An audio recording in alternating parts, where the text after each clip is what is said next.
émission Parole de Femme, la dernière de l'année. Et oui, mesdames, félicitations à vous toutes pour votre fidélité tout au long de cette année et des années passées. Et vraiment, je pense que notre émission est une bonne émission. Vous en pensez quoi? Absolument. Bien sûr. Et en plus, il paraît, m'a-t-on dit, à vérifier, la 400e, officiellement, c'est la 400e émission. Alors, merci à vous tous et à vous toutes qui nous suivez depuis 400 émissions. J'espère que ces émissions étaient une grande source de bénédiction pour vous et que l'année prochaine, vous allez continuer de nous suivre. Et parce que nous sommes décidés à aller de gloire en gloire, alors ce serait vraiment dommage de manquer ça quand même. Enfin, moi, je dis ça juste comme ça. Hein. Et pour terminer l'année en beauté, nous terminons sur un super sujet. Je m'aime.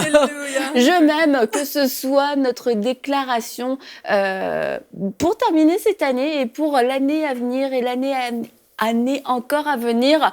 Apprenons à nous aimer. Toi, Tchatchou, tu t'aimes un peu, beaucoup? Je m'aime. Oui, je m'aime. Que dire? Dis-nous comment tu vis ça, de t'aimer. Comment t'as fait pour apprendre à t'aimer? Non, t'as même pas appris à t'aimer, tu t'es toujours aimé. Non, ouais. Je pense que, en fait, c'est en parlant avec d'autres personnes que tu réalises, en fait, que, mais tiens, mais moi, je ne me vois pas forcément comme ça. Moi, je me fais beaucoup de grâce à moi-même, je m'offre des cadeaux à moi-même. Et c'est en parlant avec d'autres personnes que tu peux le ressentir. Sinon, on le vit comme quelque chose de normal. En tout cas, moi, je l'ai vécu comme quelque chose de normal jusqu'à ce que je parle avec certaines personnes et que je comprenne qu'en fait, c'est pas tout le monde qui peut se voir ou s'accepter juste tel qu'il est. Donc toi, t'as pas de problème à aller dans un magasin et puis à t'offrir un parfum, un beau manteau, des belles chaussures, tu te sens pas coupable? Pas du tout, du tout, du tout. Parfois, je me dis, ça sera mon cadeau de Noël, par exemple. Moi, alors, et puis après, je dis au Noël 2022. Hein. Et puis, j'achète un premier cadeau et puis après, pourquoi un pas deuxième? C'est comme ça, mais bon. Après, il faut être sage aussi. Mais franchement, la vie est courte. Tu te sens jamais coupable? Non. Même quand ça coûte un peu cher? Pourquoi devrais se sentir coupable? Je sais pas, quelquefois, quand tu t'achètes un truc qui coûte un peu cher, tu te dis, est-ce que... C'était bien nécessaire. Que je le mérite vraiment, c'est tu sûr vois. que tu peux te poser la question si ça coûte cher et tout, mais après, moi, je balaye vite... Les scrupules. Les affaires économiques, il n'y a pas d'argument. Je suis comme... il faut se l'offrir. Mais profites-en, t'es célibataire. Mais je comprends pourquoi Annabelle lui demande si elle se sent coupable, parce que la plupart des gens... Est-ce que t'as fait les magasins avec moi? Non, mais c'est parce que la plupart des gens vont magasiner pour les autres. Quand on achète des cadeaux, c'est rare que c'est pour soi. Hein, Tchatchou? Oui, je comprends. Normalement, c'est... on magasine et on va offrir des choses, on va prendre du temps pour offrir aux autres. Mais vraiment, c'est pas nécessairement dans notre culture ou quelque chose qu'on a développé de prendre du temps pour soi, ne serait-ce que de faire quelque chose qu'on aime, comme magasiner, aller faire du shopping ou juste de dire aujourd'hui, je prends du temps pour moi, je vais aller au spa me ressourcer ou je vais juste prendre l'après-midi, je vais lire un bon livre et boire un thé juste pour relâcher le stress et prendre soin de moi. Mais c'est parce qu'on est beaucoup d'entre nous, on est mère de famille, puis une mère de famille, à la base, c'est sacrificiel. Donc, exactement, c'est comme le don de soi, c'est quelque chose de seconde nature. Le don de nous-mêmes, ça fait partie de notre vie de maman. Et puis, pour beaucoup, je dis pas tout le monde, mais il y en a beaucoup qui sont très sacrificiels. Et c'est quasiment un péché de prendre soin de soi. Mais il faut trouver une juste mesure. Il faut pas non plus être tout le temps tourné sur son nombril, mais il faut trouver une juste mesure, puis apprendre à s'apprécier, puis aussi à se faire des grâces à soi-même. Dans le sens où, se récompenser soi-même, il ne faut pas non plus en abuser, mais de temps en temps, se faire un petit plaisir. En fait, c'est pas obligé de coûter cher. Non. Mais pour moi, chaque jour, on devrait être à même de chaque jour, peut-être pas. Se récompenser. Il faut savoir, je pense que évaluer ce qui est bon. Parce que trop souvent, on est dur avec nous-mêmes. Mais il faut savoir évaluer ce qui est bon. Dire, mais là, j'ai fait une bonne chose. Et l'apprécier. Ça ne veut pas dire qu'on est orgueilleux ou comme auto-centré ce soir, gonflé. Non, non, ce n'est pas ça le but. C'est vraiment savoir apprécier ce qui est bon pour pouvoir reproduire ces choses-là. Et savoir aussi se dire, bon, peut-être là, je n'ai pas bien fait, mais je ne vais pas m'éterniser sur ce que j'ai mal fait. J'ai pris conscience que voilà, il y a quelque chose que je n'ai pas bien fait, ça doit changer. Mais je ne veux pas rester avec ça. Je vais vite... C'est quelque chose que tu maîtrises bien, Saury. Ça a l'air, oui. Et puis, voilà. Mais t'as raison. Vas-y, Anne. On parle de s'aimer aujourd'hui, puis se faire des petits cadeaux, se prendre des petits moments pour soi, ça en fait partie, mais c'est pas du tout la totalité du concept. Ouais. Et s'aimer, Dieu nous aime et on doit s'aimer soi-même. Si on s'aime pas soi-même, c'est il y a une anomalie dans notre vie. Il ne s'agit pas de se contempler d'une manière narcissique, mais c'est absolument pas ça d'ailleurs. Mais vraiment, Dieu nous aime et porte des regards bienveillants vers nous, et nous-mêmes, des fois, on est très dur envers soi. Et Dieu nous regarde avec des yeux bons, bienveillants et pleins de miséricorde. Et nous-mêmes, on pourrait se flageller tellement on s'en veut de telle chose, on s'en veut de telle chose, ou on se sacrifie pour autre chose. Puis je pense qu'à un moment donné, c'est sain de prendre un pas de recul et de dire, j'apprécie la personne que Dieu a fait de moi. Et puis de ce qu'il a déposé dans ma vie, et puis de la femme que je suis devenue à la date d'aujourd'hui. Malgré tout ce qui a pu se passer, je suis ce que je suis, et Dieu fait tout à merveille, Dieu fait tout parfaitement. Puis apprécier la vie que Dieu nous a donnée. Parce qu'on n'est jamais dans un rapport de soi-même à soi-même, parce qu'il y a Dieu dans le tableau de toute façon, quoi qu'on fasse. Et j'allais dire, se faire des grâces à soi, c'est aussi rendre grâce à Dieu pour qui on est devenu.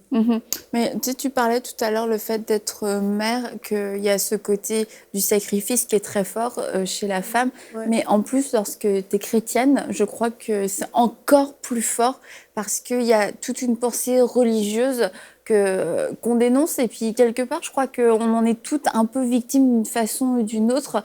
Une pensée religieuse du sacrifice, mais un sacrifice que Dieu ne demande pas.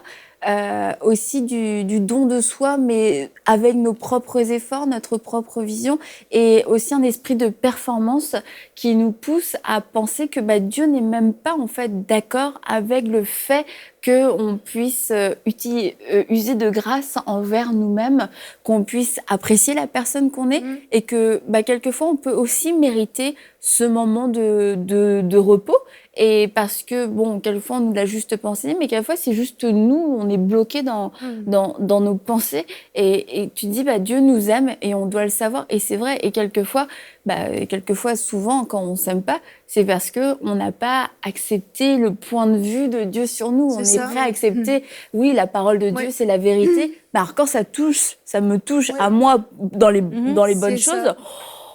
écoute, là, peut-être que... Mais on le fait pour les autres, puis même, on s'encourage. Et souvent, dans des émissions, on en a parlé qu'il faut poser sur l'autre le même regard que Dieu, en tout cas s'y efforcer.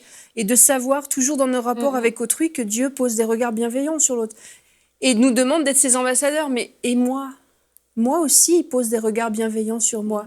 Et on serait dur envers soi-même. On se trouverait tous les défauts du monde, on se trouverait toutes les culpabilités du monde, et on s'entasserait de t'as fait si mal, t'as fait ça mal, tu fais pas ça assez bien. Mais Dieu nous demande aussi de poser sur soi les regards bienveillants. Moi, je suis complètement d'accord avec ça. Je me rappelle une fois, et c'est quelque chose qui a vraiment changé et qui m'a même fait aussi, moi, m'aimer, comme je le dis. C'est qu'une fois, j'avais fait quelque chose j'avais fait une erreur, je ne sais plus trop sur quoi, mais j'avais senti vraiment le doigt accusateur des autres sur moi. Et là, je me sentais pas bien. Je suis allée prier chez moi. Et vraiment, Dieu m'a montré ce jour-là combien il m'aimait. Je l'ai vraiment ressenti. Et j'étais comme, waouh! Autour de moi, ça semble, le doigt est pointé, mais c'est comme si Dieu m'enveloppait d'amour et tout, que malgré tout ce que tu peux faire, malgré tout ce que tu es, sache que je t'aime. Et vraiment, moi, je pense que ce jour-là, ma vision de moi-même a changé beaucoup parce que c'était comme, je ne suis pas obligée d'être parfaite, je ne suis pas obligée d'être je ne sais pas qui, mais Dieu, il m'aime. Et si Dieu m'aime, moi aussi, je dois pouvoir m'aimer. Dieu n'attend pas de moi que je sois excellente, parfaite, parce qu'on tend à être excellent, mais Dieu n'attend pas de moi que je sois comme calée à tous les domaines, à chaque minute. Dieu, il n'attend pas ça de moi. Et du coup, mais c'est plus facile. C'est plus facile de se dire, ben OK, le but n'est pas d'exagérer non plus et de ne pas être tourné vers soi. C'est pas ça qu'on est en train de dire, mais c'est vraiment s'accepter tel qu'on est, s'accepter et tendre vers le meilleur. Dieu a dit, tu es une créature merveilleuse.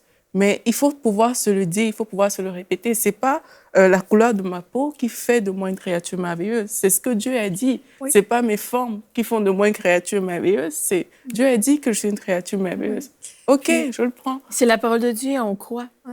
C'est écrit. Et ceux qui en douteraient encore, des fois, pour comprendre un concept, il faut voir l'envers du concept.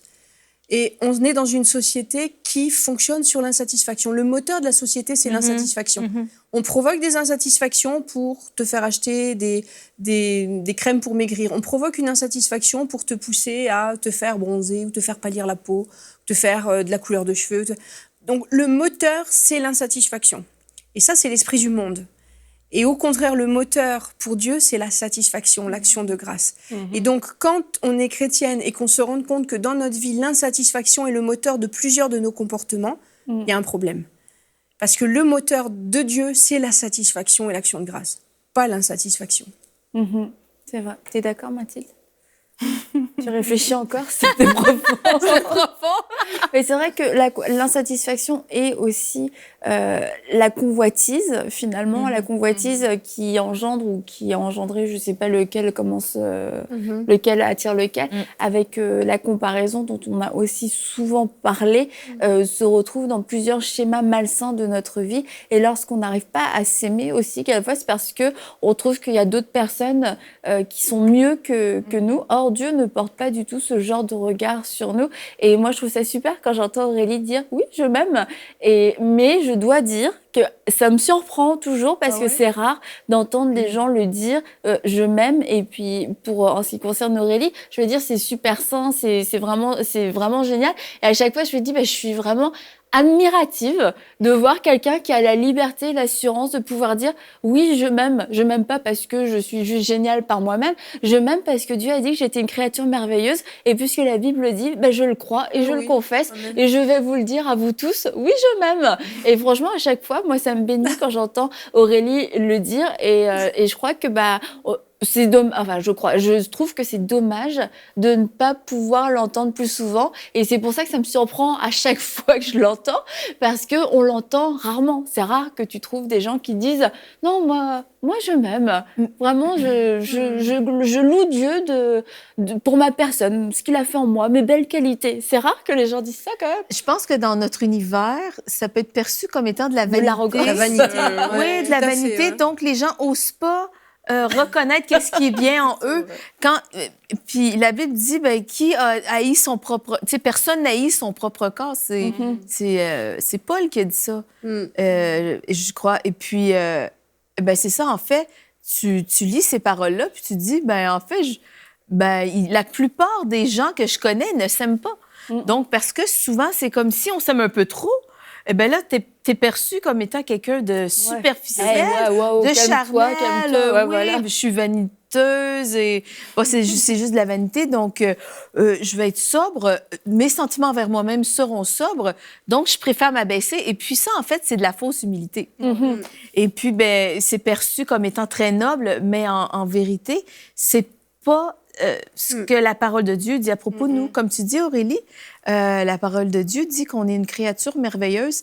Et cette parole-là, personnellement, je la médite souvent parce que souvent dans notre monde, la beauté, là, on parle de s'aimer en tant que personne, mais je pense qu'il y a beaucoup de femmes qui ne s'aiment pas à cause qu'elles n'aiment pas leur corps ou parce qu'elles n'aiment pas ce que la société reflète. Il y a tellement de... La société reflète tellement de choses.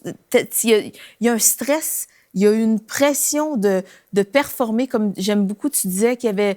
la société crée des insatisfactions, non seulement sur qu'est-ce que tu n'as pas, mais crée des insatisfactions par rapport à ce que tu es. Donc, après, ben, c'est difficile de s'aimer parce que tu ne réponds pas à tel et tel critère, tout dépendant de quelle société on vient et ce que la société d'où on vient a créé comme système de beauté, système de perfection et tout. Donc, il faut vraiment se tourner vers la parole de Dieu pour pouvoir avoir le regard de Dieu sur nous à tous les niveaux, pour être renouvelé dans nos pensées parce que ça se joue dans notre tête. Ouais. En fait, l'amour de soi, ça se joue dans notre tête. Mais en fait, mais je pense qu'en fait, il ne faut pas tomber dans la comparaison. La comparaison, c'est vraiment un piège de l'ennemi. Et ça, c'est une chose que moi, je sais, c'est que chacun est unique. Nous tous, tels qu'on est, chacun est unique. Et il ne faut pas désirer la vie de quelqu'un d'autre. Chacun court sa course.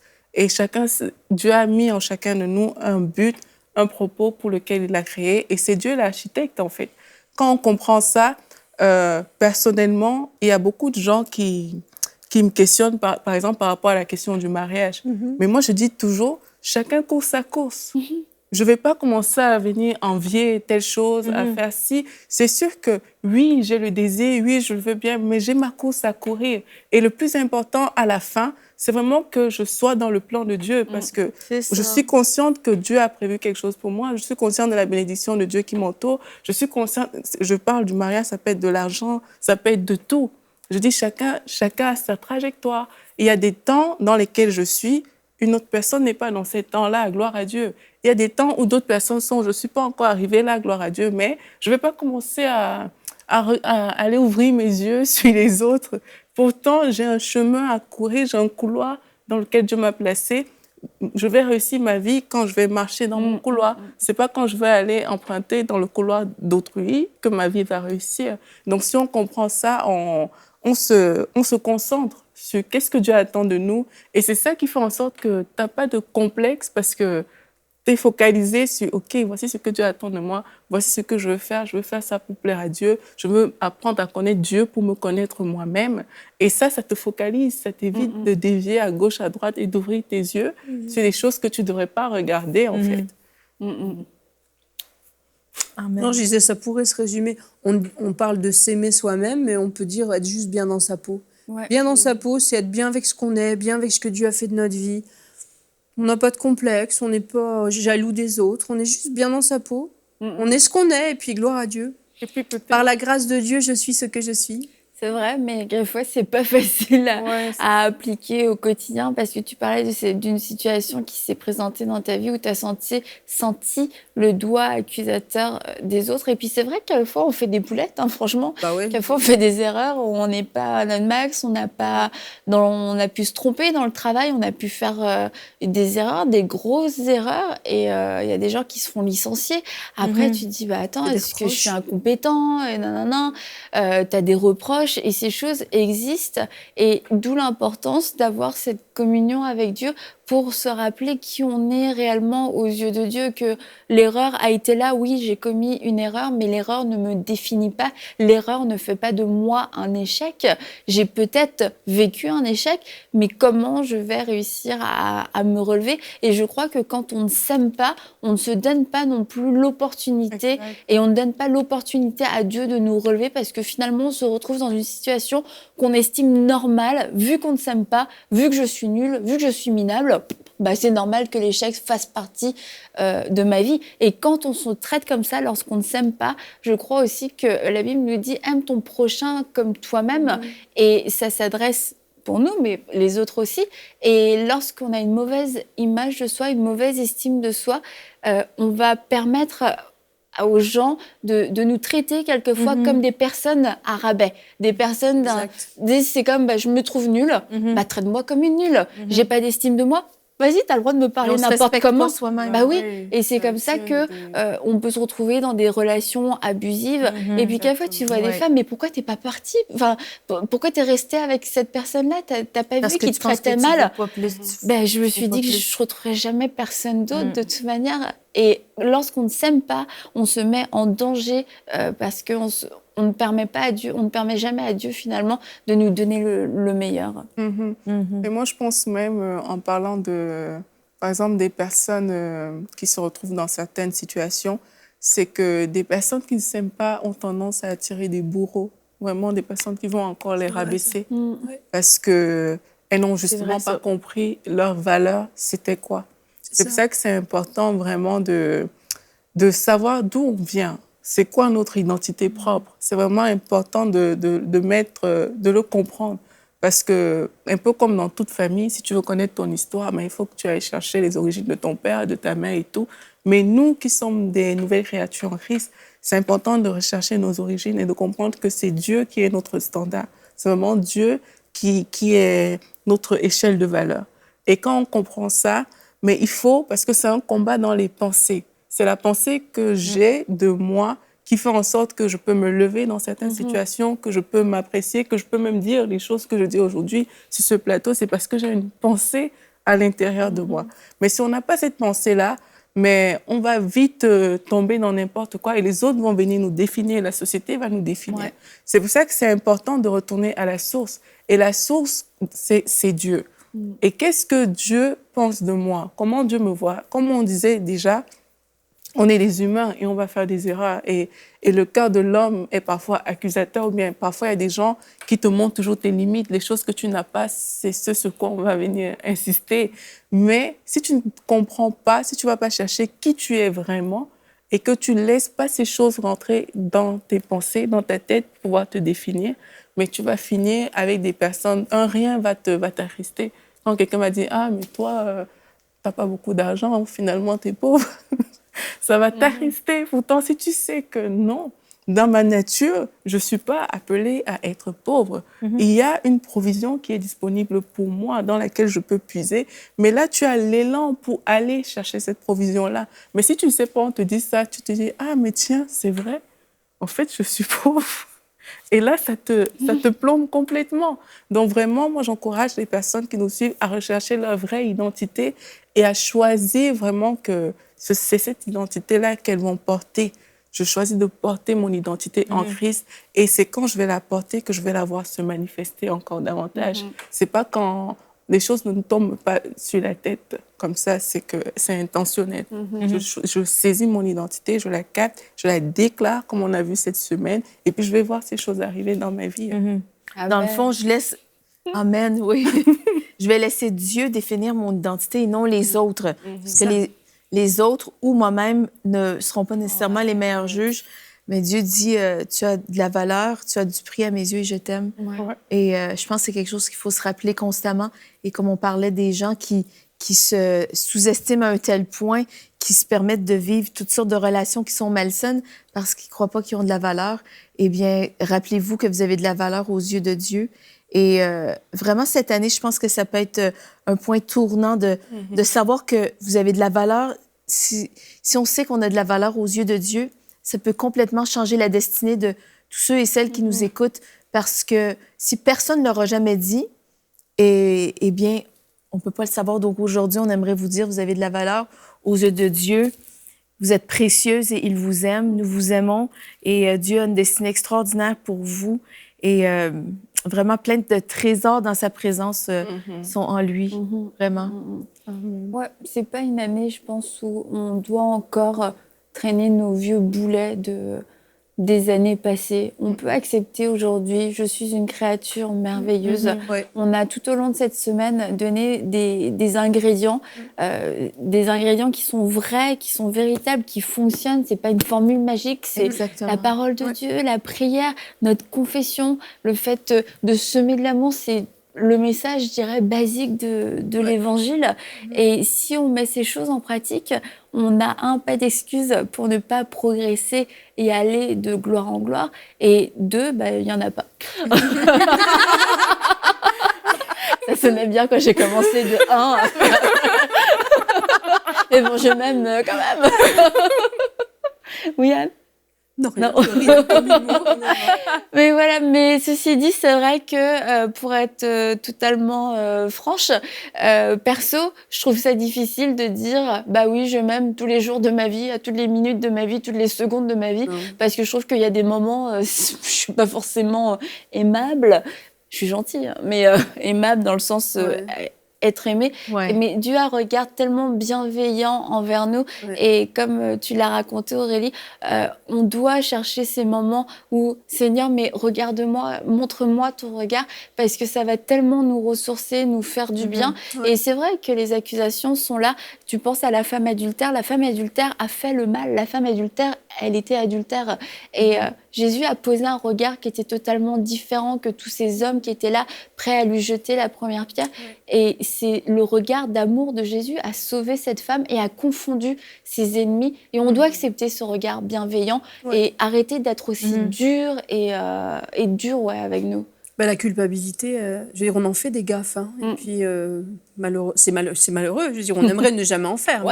Mais force est de constater qu'on en fait des gaffes.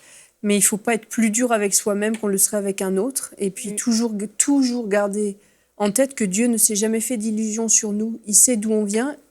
Tout à fait. Et puis, j'allais dire, éprouver une forte culpabilité, quelque part, c'est avoir la naïveté de croire que Dieu se faisait des illusions sur nous.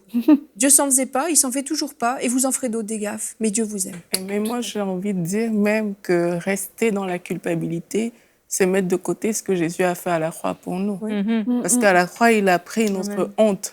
Il a pris le rejet, il a pris toutes ces choses qui étaient censées être sur nous et accepter de garder ça, accepter de garder la honte de soi, le rejet. C'est quelque part dire à Dieu, ben, tu l'as fait, mais je ne veux pas de ce que tu as fait.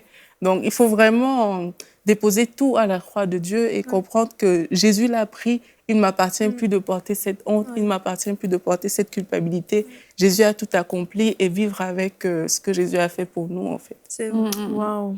Donc, sur ce, nous allons terminer cette émission, cette dernière émission de l'année.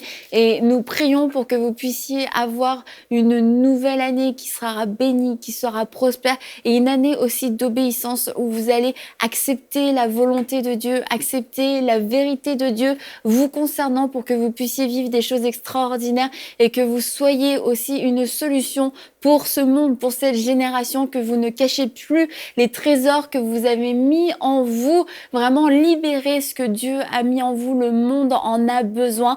Nous vous aimons. On vous remercie encore d'avoir été avec nous tout au long de cette année et je vous assure que nous serons là l'année prochaine. N'est-ce pas? Nous serons là. Bon pied, bon œil. Bon quoi? Bon pied, bon œil. Bon pied, bon œil. Exactement. Nous vous souhaitons une excellente année. On vous dit à très bientôt. Vous êtes bénis dans le nom de Jésus. Amen.